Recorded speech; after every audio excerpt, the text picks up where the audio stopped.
Hello, Abnormal Family. Good to see y'all again. If y'all are wondering, I didn't drop a video today because, well, one of our moderators and co-hosts, Brooks, is been in a pretty difficult time.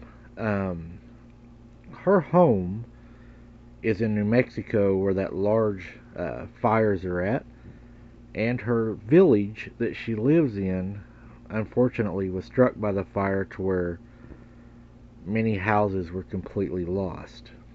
We are praying that Brooks's house is still standing. I stand with her in agreement. It's my understanding that there possibly may be a GoFundMe set up for her. If there is, I'll share the link to our Facebook page, and I'll also put the link in the description of our videos. It is a total mess up there. People have lost a lot of stuff.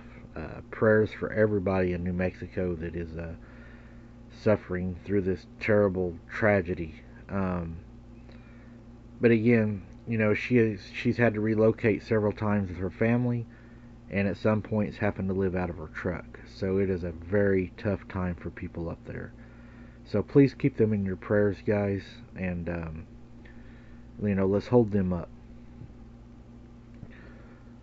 I want to share this encounter with you guys. It's not really an encounter, it's a legend that was shared to me from a Native American. And I'm glad he shared it. I enjoyed reading it, and I think you all will enjoy this also. I've heard the stories of Sasquatch from my elders passed down through generations.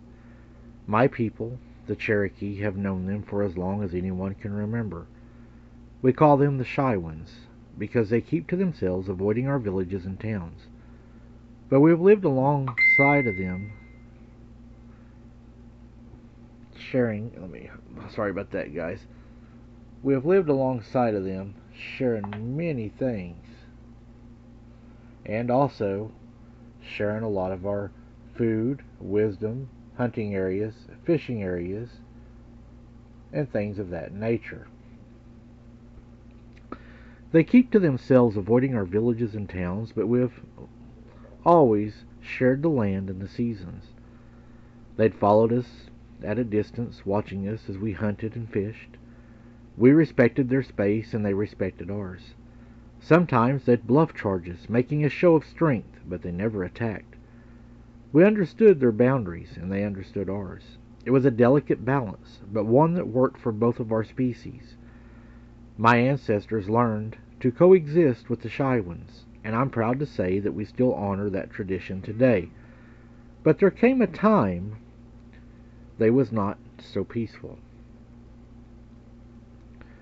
It was a dark time for our people. The Shy Ones, once gentle and avoidant, had become monstrous.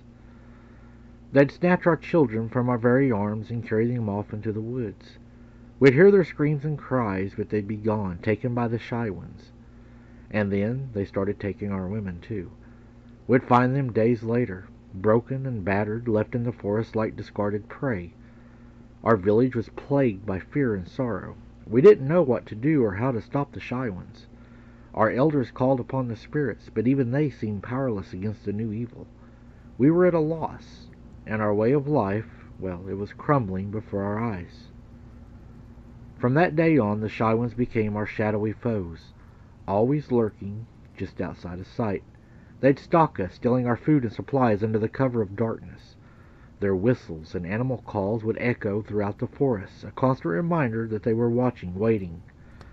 Most of the time they'd leave us be if we ignored them, but the rogue ones, they were a different story. They'd attack without warning, their strength and ferocity terrifying. We learned to be vigilant, to always be on guard against their sneak attacks, but even with our heightened senses, they'd sometimes catch us off guard. And when they did, it was a fight to the death. Our warriors would defend us with their lives, but the Shy Ones were relentless. It was a never-ending battle, one that couldn't afford to lose. The arrival of the white men brought a new level of danger to our lands. Their guns and weapons were unlike anything we'd ever seen before, and the Shy Ones knew they were no match for such firepower. So they retreated deeper into the woods, becoming even more elusive and secretive. They'd watch from the shadows as the white man logged and hunted, destroyed the balance of nature that we'd lived in harmony with for so long. The shy ones knew that their way of life was under threat, and they adapted to survive. They became ghosts in the forests, rarely seen, but always felt. And we, the Cherokee, were caught in the middle, struggling to maintain our way of life in the face of this new powerful foe. That's the wisdom of our ancestors passed down through generations. The shy ones may seem like monsters, but they're just trying to survive in a world that's been turned upside down. They've learned to hide, to adapt, and to strike when least expected. But they're not mindless beasts. They have a code, a way of life that's been honed over centuries. And fire, that's their greatest weakness. It's a reminder of the power of nature and the elements that can be tamed. So always keep a fire burning, whether it's in your heart or in your camp. It's a beacon of hope and a symbol of resilience in the face of adversity. And remember, the shy ones may be hiding in the shadows, but they're always watching, always waiting. Respect their space, and they just might let you pass through their territory unscathed. Mike, I hope you and your people enjoyed this passed down story that I've heard from my elders, and I may share more if the people enjoyed this.